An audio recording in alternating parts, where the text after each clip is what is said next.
Olá, turma, tudo bem? Estamos aqui agora definitivo, vamos passar nossa aula de hoje, vamos tratar um assunto novo, tá? O assunto que a gente quase não viu, ou já viu todas as vezes, mas ainda restam dúvidas, certo? Estamos trabalhando sobre o nosso conteúdo de commodities e o novo marketing rural, certo? Então, na aula de hoje, nós vamos recapitular algo que a gente já viu sobre o mercado do agronegócio e também sobre o panorama do potencial produtivo nosso, tá? Nós também vamos estudar hoje sobre as commodities, a marca Brasil e o novo marketing rural, tá certo? Nosso objetivo é o que a gente vem trabalhando, identificar as oportunidades de mercado, identificar os canais de comercialização e como a gente conseguir transferir da propriedade aos consumidores finais a nossa produção, coisas que os produtores sabem fazer bastante. Eu trouxe aqui para vocês o enfoque daquela aula que nós fizemos a gravação, tá? O nosso problema principal hoje, nós estamos trabalhando a nossa quarta revolução industrial. Qual que é o enfoque principal da quarta revolução industrial? Essa revolução industrial ela aconteceu em 2011. O uso da tecnologia intensiva, tecnologia 4.0. Então, é uma troca de informações muito grande. Antes disso, as informações eram reservadas, guardadas nas empresas, e agora não. Agora tudo está na internet, tudo se comunica, tá? Então, é uma forma muito rápida, muito intensa. E por isso nós temos que mudar os nossos hábitos, temos que mudar a forma de vender, a forma de comercializar, a forma de interagir, certo? Ou como que nós vamos fazer isso? Primeiramente, nós temos que formar parcerias. Vocês já ouviram falar aí no ramo do agronegócio, na localidade onde vocês moram, no município. Existem muitas cooperativas, muitos arranjos produtivos locais, muitos clusters, como a gente chama, muitas empresas que trabalham em grupos conglomerados de certos segmentos, nichos de mercado, do suíno, do frango, do bovino, do leite, da soja. Então, todas as empresas de determinadas regiões, eles conseguem se unir e formam canais de comercialização. Então, tudo ali se resolve em volta desse tipo de produção, desse segmento. Só que, pelo outro lado, há um movimento muito grande no mundo todo sobre a sustentabilidade, principalmente a sustentabilidade ambiental. E nós vamos ver isso na próxima aula, tudo sobre sustentabilidade. Então, é só deixar aqui só um iniciozinho. O que significa isso? Logística reversa, preservação dos fatores de produção e uma série de coisas. Então, a nossa logística verde, como a gente chama. A consciência ecológica das pessoas e a consciência ecológica das empresas tem mudado significativamente. Então, é outro enfoque da quarta revolução industrial. E aonde nós chegamos, então? Nós chegamos no nosso G20. É um problema sério que está sendo tratado esse ano, segurança alimentar e segurança energética. Dois fatores que o agronegócio está diretamente envolvido. E diretamente envolvido também sobre as incertezas das mudanças climáticas. Então, nós precisamos trabalhar com isso para que a gente consiga reduzir os impactos, certo? Então, segurança alimentar a gente está fazendo muito bem, que é trabalhar na produção e na produção com qualidade, na produção com menos agrotóxico, na produção com testes de qualidade, na produção de uma comida saudável, isso aí a gente está fazendo. E a segurança energética a gente tem também muita coisa que o agronegócio está fazendo. Vamos ter a aula de sustentabilidade, vamos ver bastante isso, tá? Então, hoje nós vamos ver diretamente sobre commodities. Nós já sabemos mais ou menos o que é commodity. E aí nós temos aqui um conceito. O que é commodity? Então, a commodity são os bens ou produtos básicos produzidos, tá? Eles são intercambiáveis com outros bens do mesmo tipo. Então, vocês vão verificar aqui que nem tudo que a gente produz é commodity, nem toda mercadoria é commodity, tá certo? Porque nós temos diferenças entre elas, diferenças entre os produtos, e as commodities elas têm qualidades ou requisitos específicos para que sejam commodity, Sim, mas eu sempre vi isso que seria commodity. Não, tem coisas que a gente não consegue determinar que é uma commodity. Então, nós temos aqui os tipos de commodities não duráveis. Temos aqui as commodities agrícolas, que são o trigo, milho, café, soja, algodão, a gente já sabe. Mas todo tipo de produção desse nicho é commodity, a gente não pode afirmar que é, porque as commodities, elas exigem comercialização, produção em grande escala.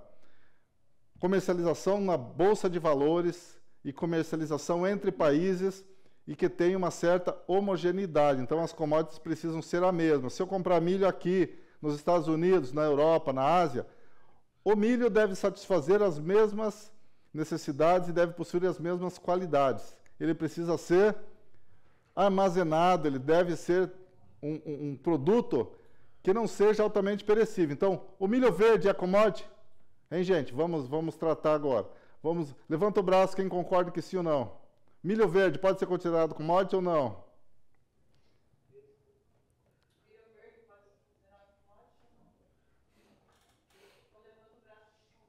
Alguém concorda, alguém discorda?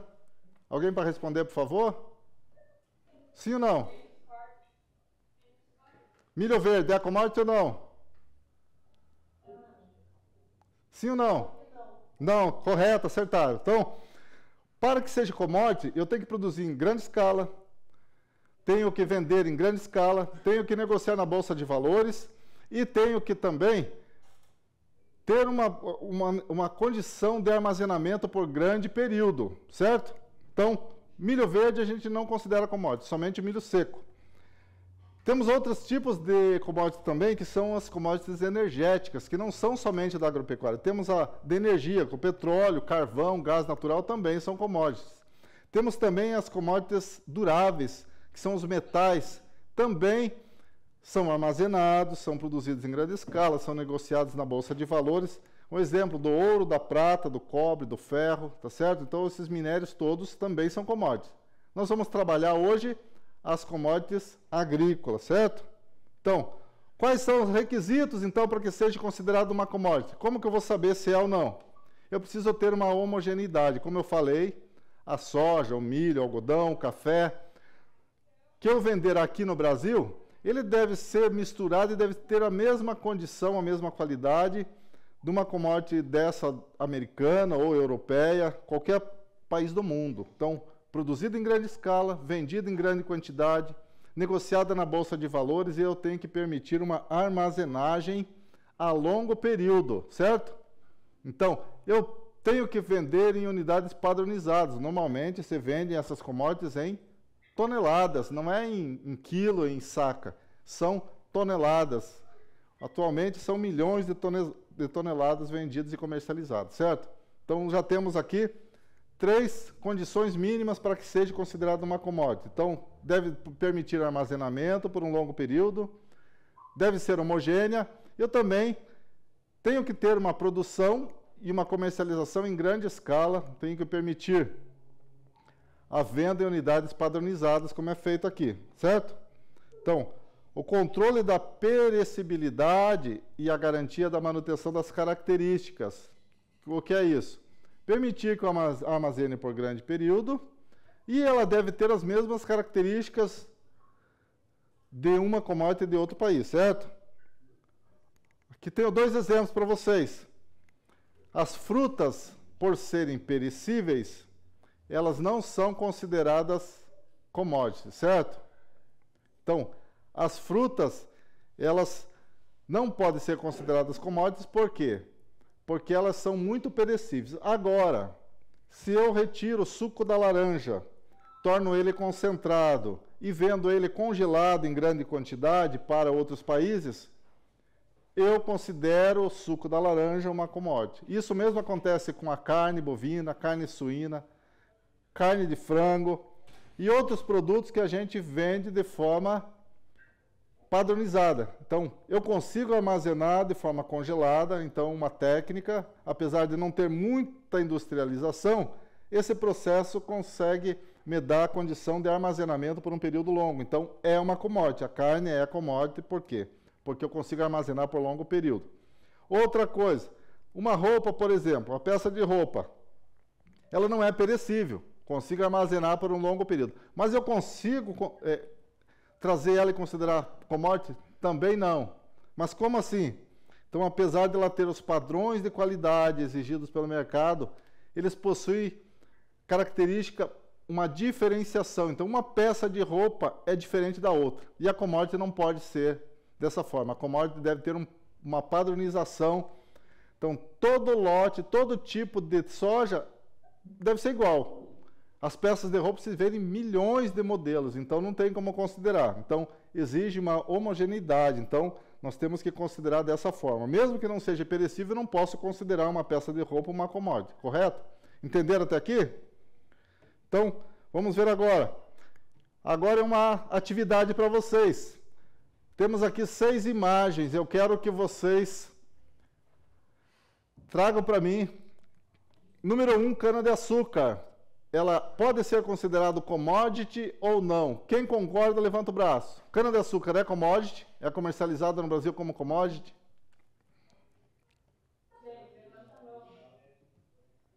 Número 1, cana-de-açúcar é commodity? Sim ou não?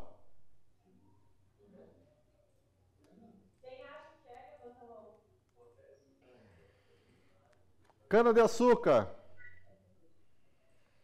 Sim ou não? Lembra do que eu falei? Ela deve ser padronizada em qualquer lugar do mundo.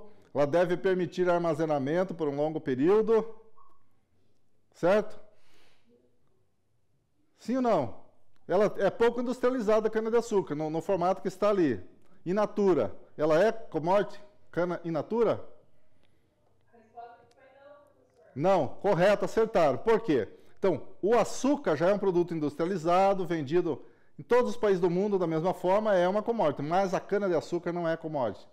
O etanol retirado da cana-de-açúcar é commodity, mas a cana verde, a cana in natura, não é commodity. Então, eu consigo armazenar a commodity por longos períodos. A soja, número 2, é commodity ou não? Levanta o braço quem concorda. A soja já colhida, seca, finalizada. É commodity ou não? Acertaram. Quem levantou o braço acertou, certo? Então, aí nós temos que ver essa diferença.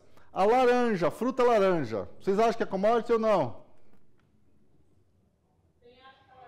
Laranja é commodity ou não? Sim ou não?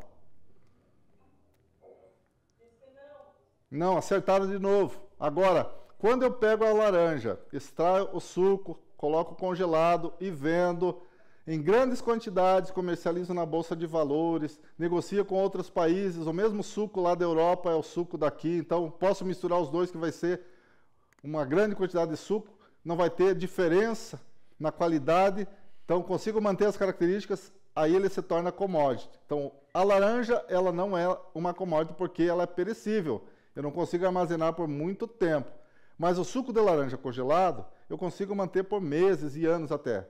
Então, suco de laranja, assim como a carne, bovina, suína, frango, peixe, tudo pode ser commodity, correto? Agora, número 4, algodão seco, já maduro. Algodão, é commodity ou não? Número 4, algodão, é commodity sim ou não? Levanta o braço quem concorda. Acertaram de novo. Então, pessoal, olhem bem para essas imagens, para a situação. In natura não é commodity, tá? Mas quando tem uma possibilidade de armazenamento por longo período, não é muito diferenciado, aí se torna commodity. Então, isso aí vai ser questão de prova, porque vocês, como técnicos do agronegócio, vocês não podem ter dúvida quanto a isso. Número 5 agora, eu já dei essa resposta. Nós temos ali o milho verde, ele não é seco não, vocês podem ver que está na palha verde ainda. Milho verde, é commodity ou não? Não, você já sabia da resposta, né? Muito bem. Então, o milho verde, vocês sabem que não é commodity. Agora, o farelo de milho, o milho seco, tudo é commodity, certo? A gente consegue negociar na bolsa, produzido em grande escala, é o mesmo milho lá dos Estados Unidos, da Europa, só muda a semente dele, mas pode mudar a qualidade ali, a especificação, mas as propriedades do milho são as mesmas. E café? Café seco já, pronto para utilização. Café é commodity ou não?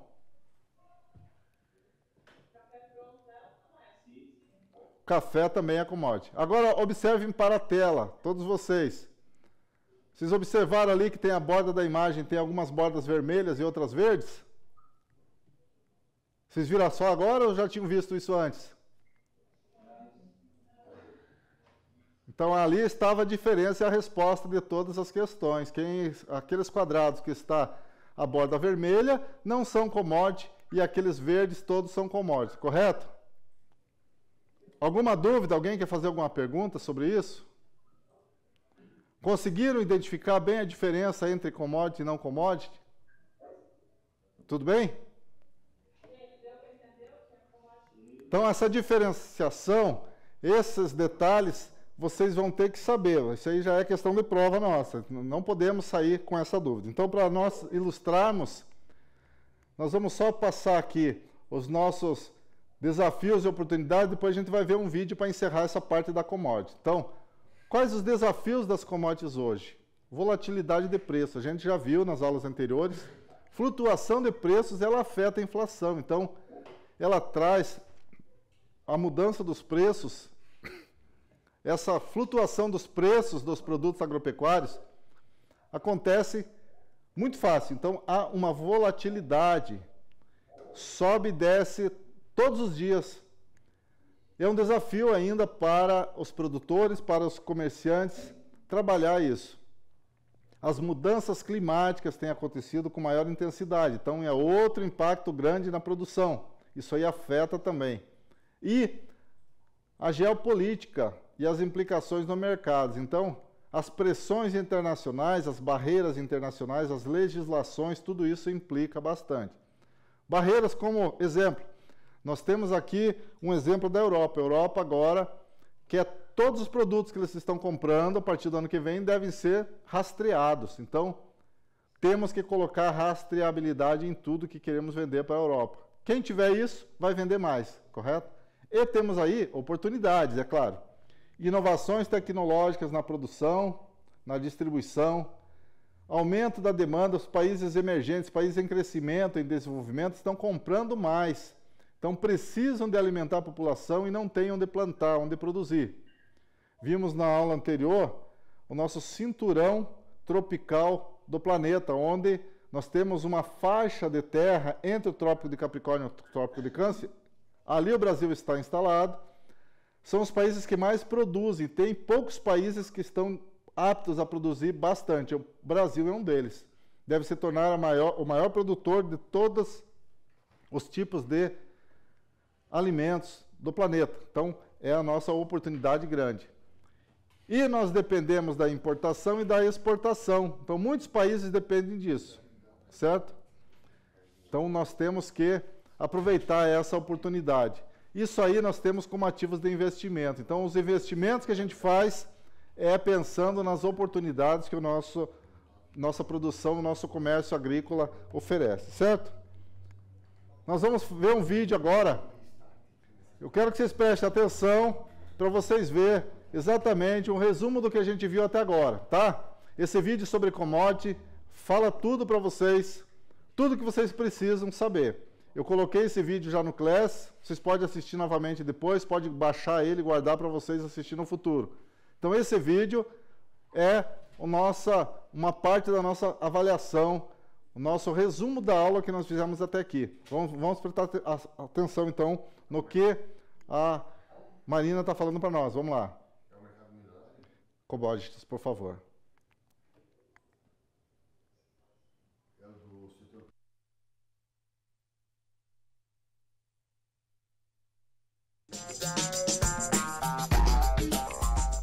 Vou te fazer uma pergunta.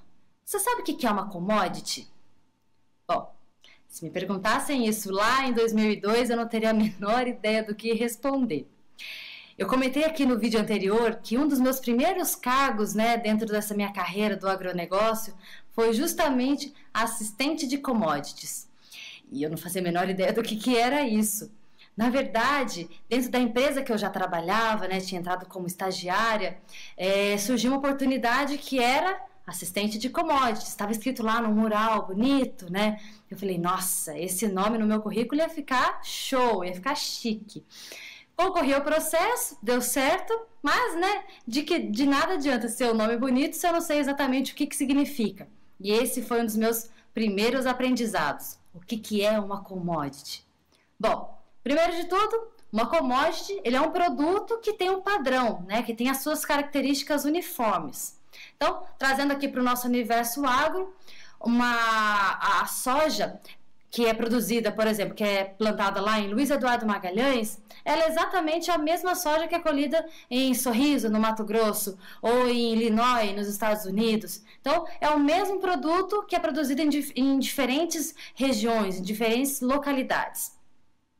Então, você vê essa minha explicação e pensa, já entendi. Ó, vou te trazer agora, Marina, um exemplo meu, fácil, para você ver como eu peguei a sua explicação. Semana passada eu estava lá em Goiânia, comi um Big Mac. Na semana anterior eu estava em São Paulo, também comi um Big Mac. Mesmo produto, em lugares diferentes. Big Mac, uma commodity. Fácil. Mais ou menos. Para o Big Mac ser considerado uma commodity, ele deveria ter outras características que infelizmente ele não tem. Essa outra característica é que uma commodity, ele é um produto in natura, né, natural, ou com mínimo processo de industrialização.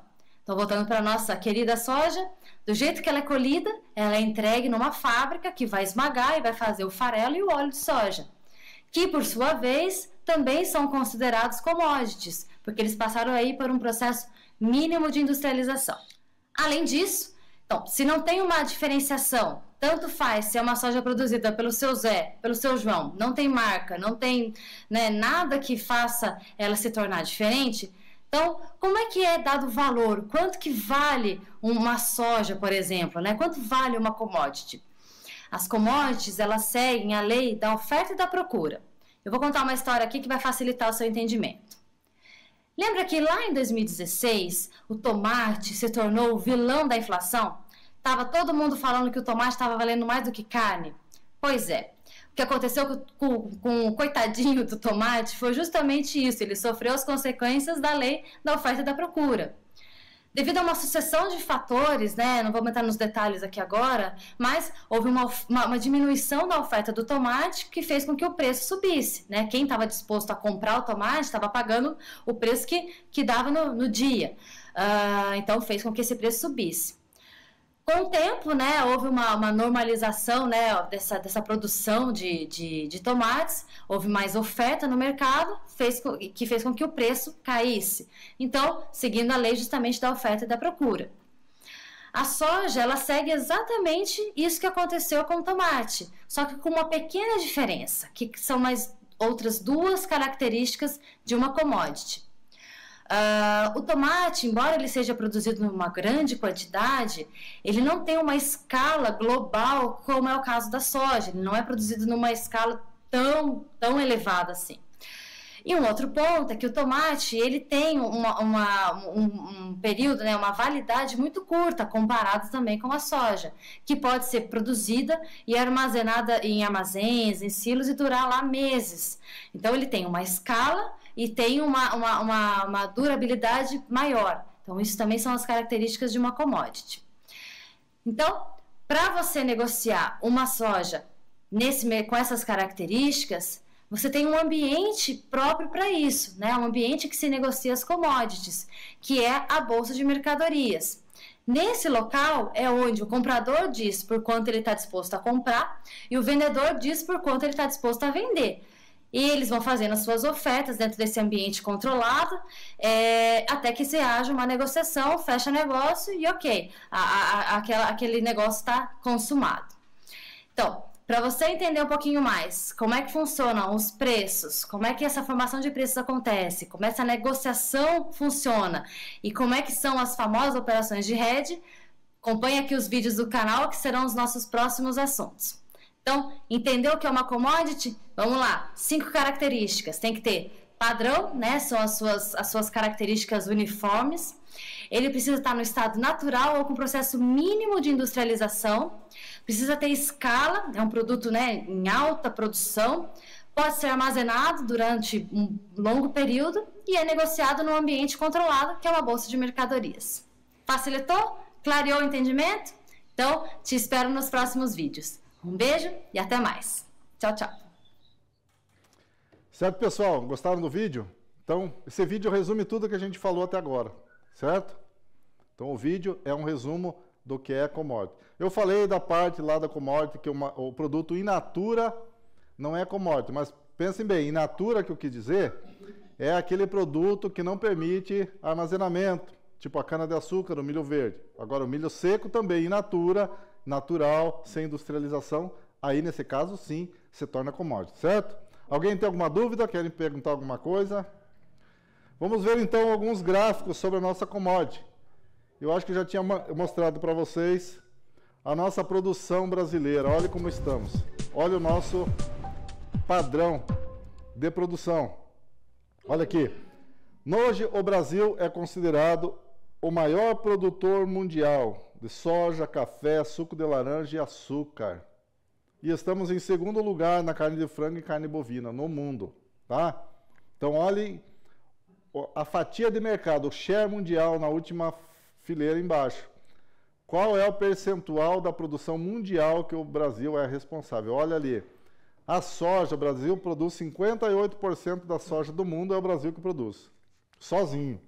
30% do café, 75,8% do suco de laranja. Então, preste atenção. Esses dados são muito importantes você ter esse conhecimento para quê? Para poder discutir depois e saber qual que é o potencial do nosso agronegócio. Então, nós vamos ter que interpretar depois esses gráficos, a avaliação de vocês vai ter muita interpretação de planilha e gráfico, então preste atenção na planilha. O Brasil é maior exportador mundial de todos esses produtos. Apesar de ser o segundo maior produtor da carne de frango, o segundo maior produtor mundial de carne bovina, desses 6 produtos, todos eles, o Brasil é o maior exportador mundial, entenderam? Então, olha a importância, tá? Então, nós temos uma importância muito grande em saber trabalhar no mercado para produzir cada dia mais, tá? E agora nós vamos trabalhar com números, vamos identificar aqui o nosso potencial. Olha aqui, sobre produtos. Em 23 anos, de 2000 até 2023, o Brasil em 2000 ele conseguiu exportar 20 bilhões de dólares em produtos do agronegócio. Em 2023, ano passado, o Brasil conseguiu exportar 166 bilhões de dólares em produtos do agronegócio. Olhem a soja como era em 2000, apenas 20% da produção exportada, do total exportado era soja. No ano passado, 40% das exportações do Brasil foram soja. Então, a maior parte, quase a metade das exportações brasileiras foi soja. A carne em 2000 era 9% apenas. O ano passado, o Brasil exportou 14% do que entrou de divisas, total de exportações foi carne. Então, somando a carne e a soja, mais de 50%, 54,5% das exportações brasileiras são soja e carne. Vocês viram que mudou bastante, aumentou demais, tá? Mas para onde que vai isso? Olha a mudança. Aqui é muito importante vocês verem, ter esse conhecimento. Em 2000, 27% das exportações do Brasil iam para a União Europeia. 27%. Aqui estamos trabalhando somente percentual, gente. O ano passado, apenas 13% da exportação foi para a Europa. Olha o que aconteceu. A China, em 2000, comprava 2,7% da produção brasileira, das exportações. O ano passado, a China sozinha levou 36,2% das exportações do Brasil. Então, em percentuais, 10 vezes mais. Vocês viram a importância do comércio com o Oriente? A Ásia, outros países da Ásia, fora a China. No ano de 2000 era apenas 11%. O ano passado foi 17%. Então, além de aumentar a quantidade, aumentou muito a produção. Então, tem novos caminhos, novos mercados que aconteceram. Então, vocês conseguem observar. Olha aqui os Estados Unidos.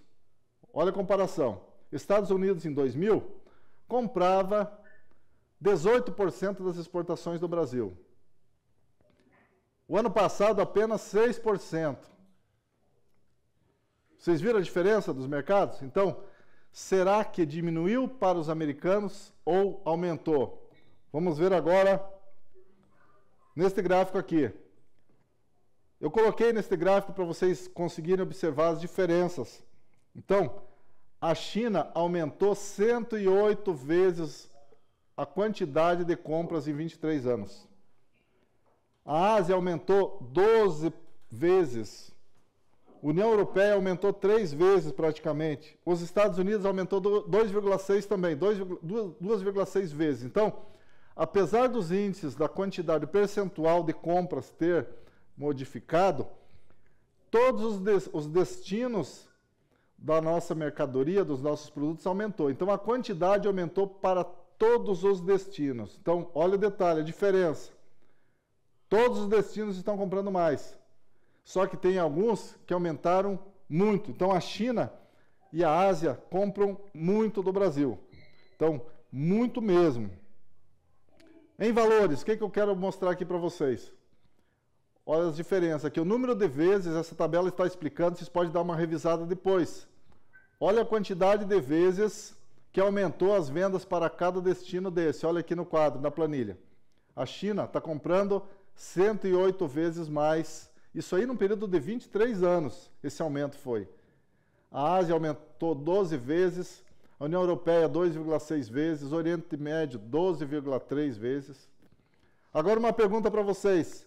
Vocês conhecem o bloco econômico chamado ALAD? A pergunta de prova agora. Um ponto para quem descobriu o que significa ALAD. Vocês já ouviram falar em ALAD? Todos sabem o que é bloco econômico chamado ALAD? Vamos lá, turma. Vocês sabem o que é bloco econômico chamado ALAD? Vocês sabiam que existia? Existe a OTAN, existe a ONU, existe o Mercosul, existe a União Europeia. Vocês sabem o que é ALAD?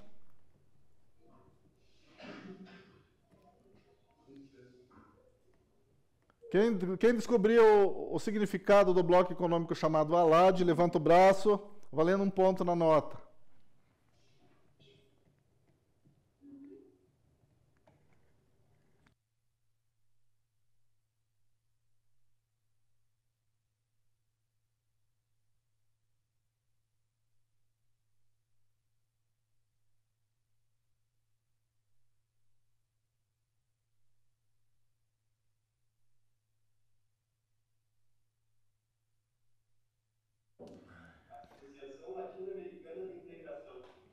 Certo, muito bem.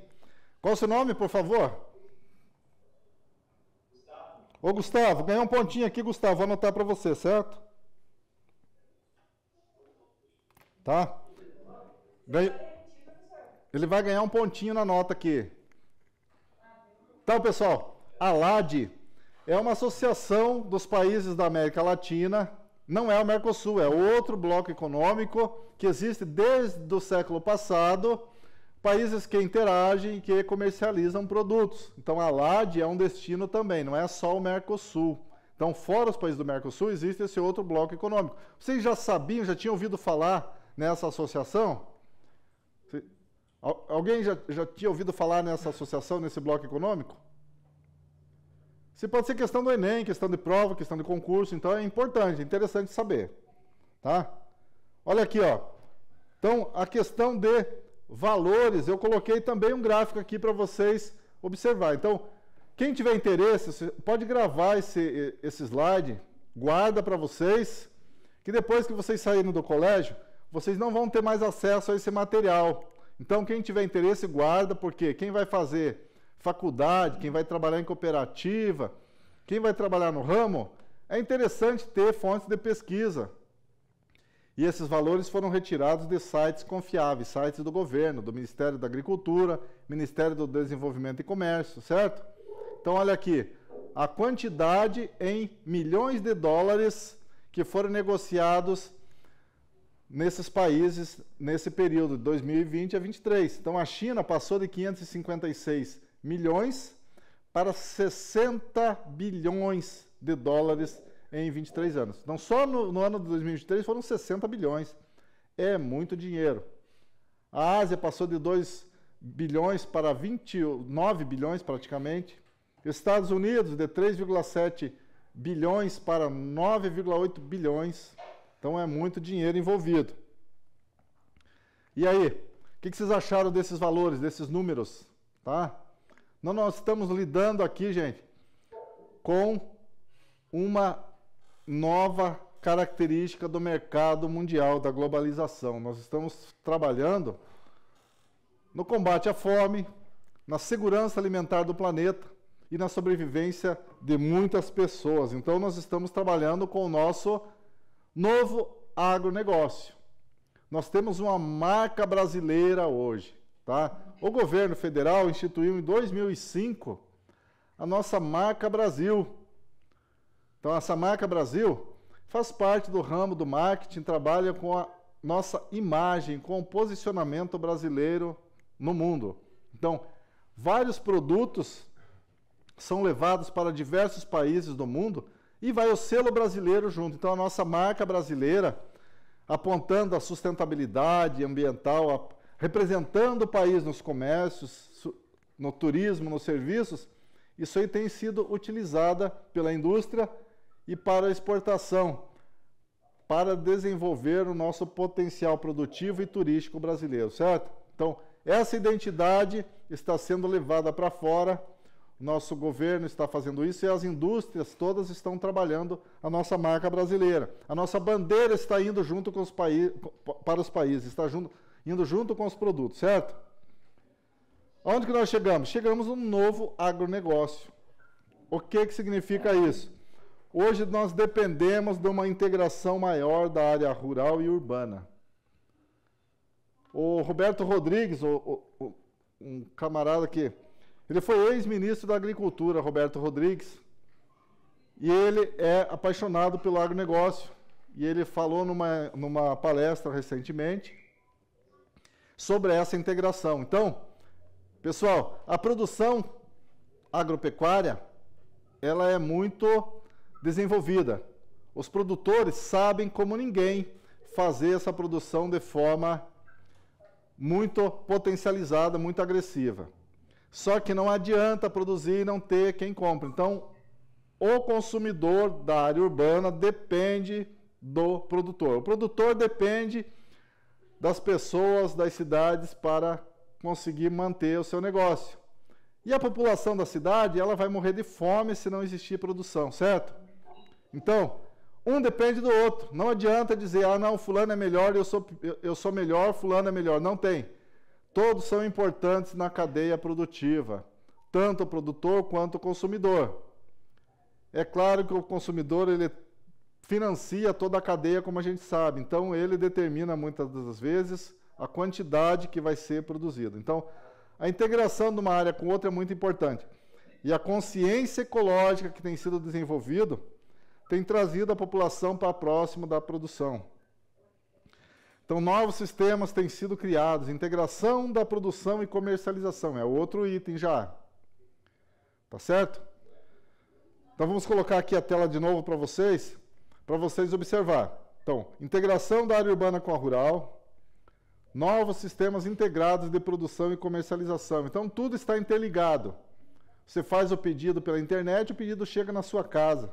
Então, tudo integrado. A produção fica sabendo, através do aplicativo, qual é a previsão de compra e de venda. Tudo integrado. Então, existem acordos novos nos países do mundo. Existe protecionismo, que eu falei, tipo aquela barreira da Europa, em somente receber produtos rastreados. Então, isso é a proteção para eles. Mas também protege quem tem já essa tecnologia.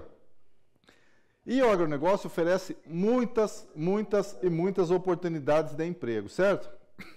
Nós vamos ver o outro vídeo já, que mostra bastante isso. O mundo está conectado com o consumidor, e o consumidor é hoje o centro das decisões. Então, o marketing se preocupa com isso. Então, gente, é muito importante vocês conhecerem o consumidor e acompanhar as tendências. Outro detalhe, olha aqui, muitos de vocês, eu sei que vocês querem continuar, ano que vem vocês vão continuar na propriedade, vocês não querem sair daí, vocês não querem ir para a cidade, não querem trabalhar fora, e vão trabalhar com a sucessão patrimonial. Então, muitas das práticas de manejo que existiam no passado, elas já não servem mais. Vocês vão ter que ir atualizando, experimentando e trabalhando com novas práticas. Quem vai assumir a propriedade no futuro deve estar preocupado e preparado para continuar o trabalho, para ter sucesso econômico no trabalho de vocês. Então, sucessão patrimonial não é pegar só a chave da máquina, do trator, do caminhão, da propriedade, da fazenda, e entrar e assumir e ficar morando lá. Não é só isso, não. Para assumir a propriedade, para ser o sucessor, deve estar preparado atualmente, tá? Senão você vai perder tudo que você tem e não vai ter sucesso, tá? Então, vocês têm que ter consciência disso. Então, se mantenham preparados e ligados com as tendências, correto? Para isso, precisam de sustentabilidade econômica, ambiental e social. A sustentabilidade ambiental traz tudo isso. Nós vamos ver numa aula só disso aí. E infraestrutura e logística. O Brasil cresceu bastante na infraestrutura, mas já está estagnando pelo aumento agressivo da produção. Temos aí alguns modelos, alguns padrões novos. Eu comentei com vocês logo no começo do ano, no começo das nossas aulas, sobre o recorde que foi batido no Porto de Paranaguá sobre a exportação da soja. Eles viram que estava chegando no limite e agora estão ampliando o porto. Vão duplicar, vão dobrar o tamanho da capacidade. Então, isso aí é muito positivo, tá? Eu trouxe aqui para vocês dois vídeos. Eu tenho esse do Porto dos Recordes, do Porto de Paranaguá, e eu tenho também um vídeo do Mercado Bilionário das Flores de São Paulo. Eu queria ver com vocês qual que vocês querem assistir. Então, decida entre vocês aí, levanta o braço, um ou dois. É o Porto dos Recordes, que é o Porto de Paranaguá, da exportação da soja, ou então a venda na Bolsa de Valores de flores, no Mercado Bilionário das Flores em São Paulo. Qual que vocês querem ver? Quem quer ver a exportação, recorde da exportação do Porto de Paranaguá, ou quem quer ver o Mercado das Flores em São Paulo?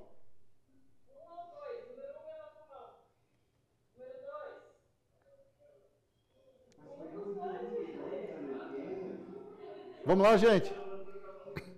Qual vídeo vocês preferem ver?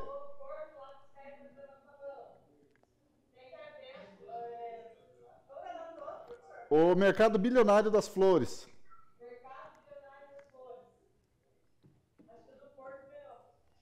Do Porto ganhou? O pessoal não quer ver as flores, não? Outras oportunidades? Então vamos lá, vamos passar o Porto de Paranaguá, só para vocês terem uma ideia. Vamos lá. O Porto de Paranaguá bateu um novo recorde de movimentação, em apenas 24 horas, viu? Até então o recorde era do ano de 2019, quando quase 139 mil toneladas foram movimentadas em apenas um dia. O Diogo Monteiro é quem fala aí sobre esse novo número na reportagem pra gente.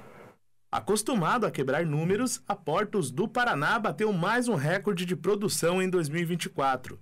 Desta vez, foram mais de 146 mil toneladas de cargas movimentadas em apenas 24 horas. As 146 mil toneladas movimentadas dentro de 24 horas representa toda a preparação que nós tivemos desde o ano passado com as manutenções, tanto preventivas quanto corretivas em alguns pontos da nossa estrutura para receber a safra desse ano.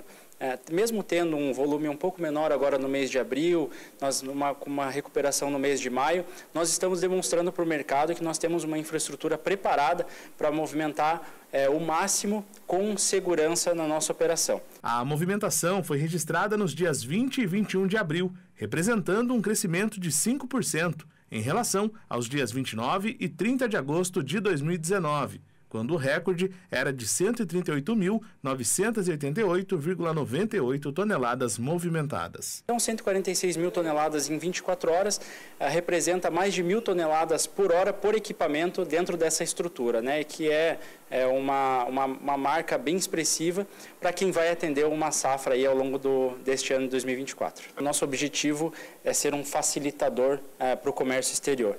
Então, todo o nosso planejamento, as nossas manutenções, os nossos investimentos, principalmente, é voltado para que Paranaguá e Antonina tenham um aumento da competitividade, uma atratividade maior para as cargas, reduzindo os custos logísticos e aumentando essa atratividade com eficiência e principalmente com segurança. O tempo contribuiu para essa movimentação. Os dias foram bem aproveitados e isso faz com que a eficiência seja vista com bons olhos pelos clientes. Todo o nosso planejamento ele é estruturado em eficiência. Então, ganhar nos tempos de paralisação, produzir mais nos tempos que nos momentos que nós temos para produzir é fundamental. Agora, no primeiro trimestre, nós tivemos um aumento de mais de 15% na eficiência nos dias operacionais, o que mostra, de fato, que o nosso planejamento vem sendo bem executado. Isso só se dá, claro, graças ao comprometimento e à dedicação, não só aqui do Porto, mas dos terminais, dos operadores, que atuam conosco aí no dia a dia, fazendo o máximo possível com toda essa nossa estrutura capacitada que temos aqui hoje. A China é o principal destino dos produtos que saem dos portos paranaenses. Isso representa mais de 90% do commodity. Segundo o governo federal, a China é um dos principais destinos e mais de 3 milhões de toneladas de mercadorias já foram enviadas para o país asiático. Nós tivemos do corredor de exportação mais de 90% do grão sendo destinado para a China agora no primeiro trimestre. Aí na perspectiva para os próximos meses ela vem sendo muito favorável para o Porto de Paranaguá. Não só para o soja, para o farelo, mas também o açúcar, que teve uma movimentação bem expressiva, né, agora no primeiro trimestre, e a nossa perspectiva é aumentar ainda mais a produtividade para esse produto. É o nosso gigante, né, paranaense, o nosso Porto dos recordes, né? Certo, gente? O que vocês acharam? O que vocês viram aí de interessante nessa infraestrutura do porto? Então, é por onde passa a soja do Paraná, tá certo? Então, há necessidade de fazer investimento grande nessa logística. Por quê? Oi? Tá cortando? Olá, tá ouvindo? Tá chegando? Tá. Ele tá oscilando de novo. Certo. Vamos ver. Caso esteja cortando, você me avisa, por favor. Tá bom? Então, gente, por isso que o Porto de Paranaguá está ampliando a infraestrutura dele, certo? Então, imagine vocês, essa quantidade de soja exportada em um único dia é equivalente a 3 mil carretas bitrem que descarregaram em 24 horas. Então, a cada 30 segundos, você tem que encostar um caminhão e descarregar. É claro que 8, 10 caminhões descarregam ao mesmo tempo, mas é um fluxo muito intenso. Então, só tecnologia para conseguir controlar tudo isso de forma contínua durante 24 horas, certo? Então, o Porto está se equipando. Por isso que nós temos que trabalhar o nosso novo marketing rural. Então, o marketing de antigamente, que divulgava a produção, divulgava os produtos, as inovações, não é mais suficiente.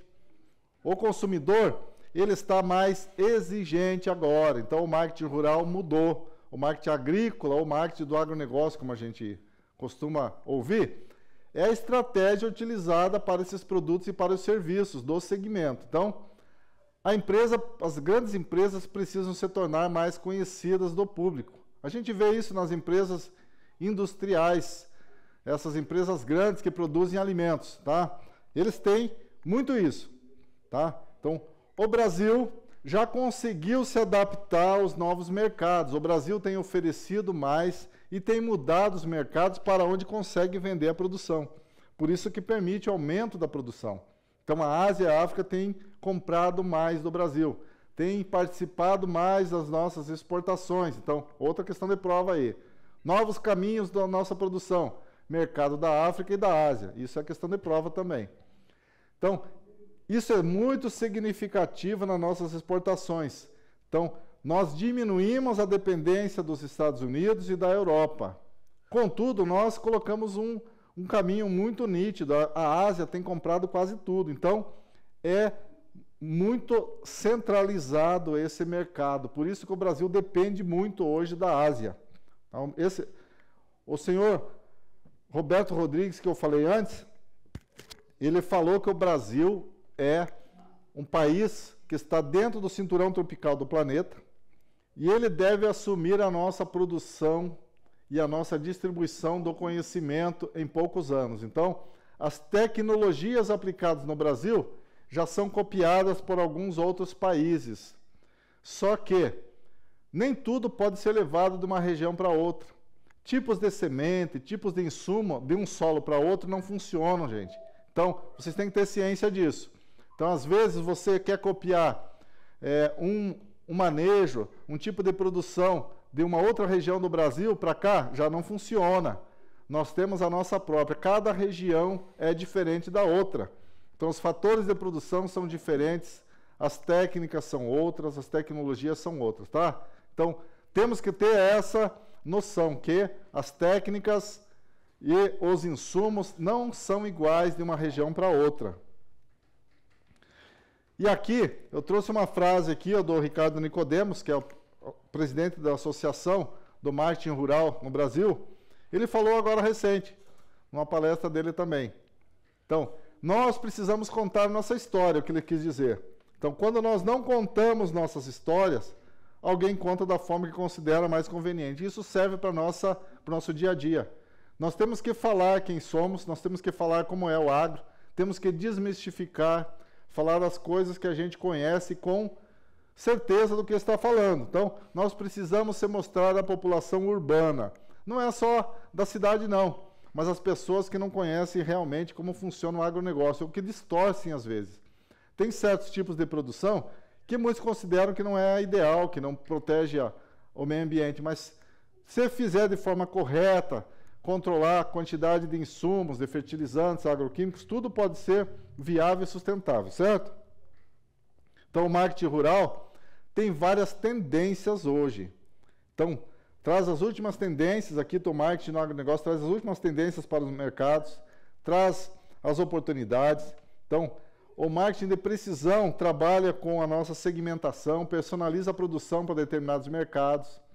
Alguns nichos são usados aí. Então, o uso dos dados, da inteligência artificial, tem se transformado, tem mudado a vida das pessoas e tem mudado também a vida no campo. Por quê? Tem máquinas hoje que trabalham todas programadas por computador, tem pulverizadores que fazem a pulverização aérea, tem sensores que trabalham com precisão na quantidade de insumos, de fertilizantes e sementes. Então, tudo isso é hoje trabalhado no marketing rural. E a sustentabilidade do marketing é um pilar, é uma importância muito grande para que a gente consiga integrar a nova forma, a nova consciência das pessoas. Então, a consciência ecológica das empresas e das pessoas, ela tem que chegar na fazenda, ela tem que chegar na produção, tá? Então, temos que apresentar certificações, tem que apresentar os prêmios que vocês ganham nos festivais, nas feiras, nas exposições, tem que mostrar o aumento da produção com novas ferramentas, novas tecnologias. Então, tudo isso é importante. A qualidade dos produtos vocês têm que divulgar, tá certo? Então, vocês têm que usar a tecnologia para se mostrar para o mundo hoje. Hoje, o novo marketing rural exige isso. Então, essa transformação digital e a automação da propriedade é muito importante. Para quem trabalha com leite, produção de leite, tudo hoje é automatizado, tá? Então, quem trabalha com frango, hoje é automatizado. Quem trabalha com frutas, as grandes produções de frutas são automatizadas também. Então, o conteúdo tem que ser interativo. Então, você tem que trazer para os colaboradores, para os trabalhadores da propriedade, as tendências, tem que trazer as novas tecnologias, tem que ensinar. Você tem que produzir e tem que trabalhar para você manter as pessoas que têm as técnicas com você. Então você ensina, você consegue aumentar a produção, você consegue ter lucro. Então você tem que reduzir os custos e aumentar o seu lucro, tá?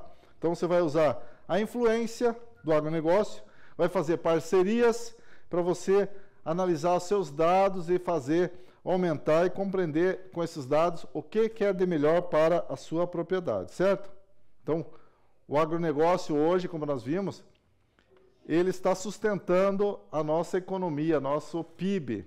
A nossa exportação tem sido sustentada pelo agronegócio, tá? 25% das nossas exportações do Brasil são... O nosso PIB, na verdade, 25% do que é produzido no Brasil, tudo sai do agronegócio. Então, por isso que nós temos que trabalhar com consciência, tá? Eu trouxe aqui para vocês um resumo, a gente vai passar esse resuminho rápido. Então, oportunidades de inovação. Como que nós conseguimos trabalhar? O nosso novo agro exige isso. Então, aos desafios que nós temos, estão previstos lá na Agenda 2030 da ONU, onde eles destacaram os 17 Objetivos do Desenvolvimento Sustentável. Nós temos que ampliar o acesso à tecnologia, a gente tem que ter consciência disso, reduzir o consumo da energia, ou então trabalhar com energia limpa, temos que diminuir o efeito estufa, através das mudanças, garantia da alimentação segura, então a segurança alimentar é muito importante, saber que a gente vai usar um produto que não é compatível com a saúde, a gente tem que reduzir. Temos que trabalhar incentivando a economia local e regional também, tá? Temos que aumentar a produção de alimentos, reduzir desperdícios e também reutilizar materiais preservando recursos naturais. Um exemplo aqui que eu vou dar para vocês desse último quadro é do nosso trabalho que a gente vai fazer na sala para a nossa apresentação final. Então, reutilizar materiais. Então, uma das técnicas ali da inovação que eu posso sugerir para vocês é trabalhar com a apresentação de sugestões de embalagens reaproveitáveis, ou então embalagens totalmente recicláveis, ou então embalagens que têm uma deterioração muito rápida, que não vai atrapalhar o meio ambiente. Você pode descartar ela, que só vai aproveitar para adubar o terreno. Então, nós temos que trabalhar com esse tipo de coisa, certo? Tá certo, pessoal? Então, o que eu tinha de conteúdo para passar para vocês hoje é esse. Eu queria aproveitar agora para tratar 5 minutinhos com vocês do nosso trabalho, tá? Tem uma equipe que já enviou trabalho, certo? Certo, pessoal? Então, preste atenção. Temos o nosso trabalho final que está correndo e nós temos que preparar ele para apresentar no final. Teve uma equipe que já enviou. Levanta o braço aí, quem que foi, por favor. Equipe das tuberosas, quem são?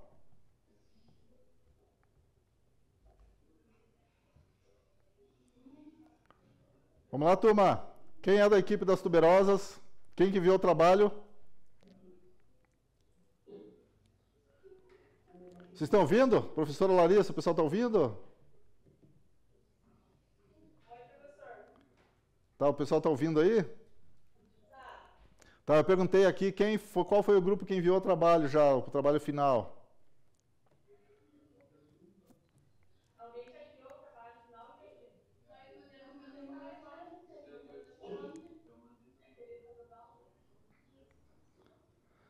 Ô, pessoal, nós vamos trabalhar na próxima aula, nós vamos ter um tempo inteiro para fazer o trabalho, certo? Então, a equipe que já enviou o trabalho, assim, eu gostei da iniciativa, o trabalho já está bom, mas ainda a gente vai chegar num ponto que eu quero trazer para vocês. Nós precisamos colocar mais argumentos lá. Por quê? Porque cada integrante do grupo vai indicar um produto. Então, a equipe que tem 4 integrantes, o trabalho será feito com 4 produtos. Então, vai ser um bloco de produtos, não apenas um, certo? Então, nós vamos orientar corretamente na próxima aula. Nós vamos trabalhar tudo dentro de sala de aula, não precisa fazer em casa. Por quê? Porque eu quero conduzir esse trabalho. Vocês vão ver no final que nós vamos trabalhar as compras públicas. Então, para que eu possa direcionar uma compra pública, eu tenho que ter blocos de produtos. Então, um grupo de produtos, não é apenas um. Então, quem vai comprar, por exemplo, verduras, não vai querer só um tipo de verdura. Na alimentação escolar, por exemplo, ou num hospital, eu não posso entregar apenas um produto para que a população consuma somente aquilo durante o ano. Então, vai ser um mix de produtos. Nós vamos fazer isso com todos os grupos. Vocês vão ver que de todos os grupos nós temos aí 30 alunos, 31. Então, nós teremos pelo menos 31 produtos diferentes para que a gente consiga fazer uma alimentação bem balanceada e bem misturada. Vai ser bem sortido esse prato, certo? Então, na próxima aula a gente vai trabalhar esse conteúdo e nós vamos fazer ainda uma melhoria no trabalho de quem já fez. Eu desejo aí os parabéns para a equipe que já se manifestou, mas ainda a gente vai mudar um pouquinho, certo? A gente vai melhorar ainda mais, tá? Pelo outro lado, vocês sabem que a maioria não entregou as atividades 5 e 6. Tá? Atividade 5, alguns entregaram, mas ainda pode melhorar a nota. Atividade 6, só um estudante que enviou. E eu preciso que mande lá no Class, correto? Então, eu preciso que vocês completem essa atividade. Por quê? Porque essa atividade vai encerrar no final do mês agora e ela não vai ser estendida para o mês de novembro, porque em novembro vocês têm outras coisas para se preocupar. Certo, gente? Então preste atenção. Atividades pendentes, atividades 5 e 6, ficarão abertas somente até o dia 31 de outubro, correto? Todos entenderam? Levanta o braço quem entendeu. Entenderam aí? Atividades 5 e 6 estão abertas há um bom tempo. Elas vão encerrar no dia 31 de outubro. Eu não vou estender o período, correto? Certo, gente? Então, façam, enviem atividade. Por quê? Porque eu quero que vocês se preocupem no mês de novembro com outras coisas mais importantes, inclusive. Vocês têm muita coisa para trabalhar no final do ano e não é momento de vocês ficar fazendo atividade atrasada, certo? Tá bom? Tá bom? Então nós vamos encerrar na sala de hoje. A aula que vem nós vamos trabalhar o marketing por porteiras, uma aula, e na segunda aula nós vamos fazer o nosso trabalho. Então, já venho com alguma ideia, dê uma olhada lá no Class, como o trabalho vai ser feito, e não faço nada sem tirar dúvida. Pergunte nos grupos, dentro do grupo lá do WhatsApp, quem tiver dúvida, por quê? Para não trabalhar de graça. Para não fazer coisas que talvez não seja necessário. Vamos fazer, no mínimo, aquilo que está sendo pedido, para que a gente consiga apresentar um trabalho bem consistente, toda a equipe junto. Toda a sala vai fazer um trabalho único, vamos juntar todas as partes, correto? Tá bom? Então, desejo para vocês uma boa semana. Espero vê-los na próxima terça-feira, aí a gente vai trabalhar os próximos conteúdos, certo? Tudo bem? Tudo de bom para vocês, obrigado aí pela atenção, desculpa os desconfortos da nossa tecnologia, mas coisas que acontecem. A gente vai procurar resolver de forma definitiva aqui e depois espero que não dê novo problema, tá bom? Até mais, desejo uma boa semana e desejo um bom final de dia para vocês. Tchau, tchau.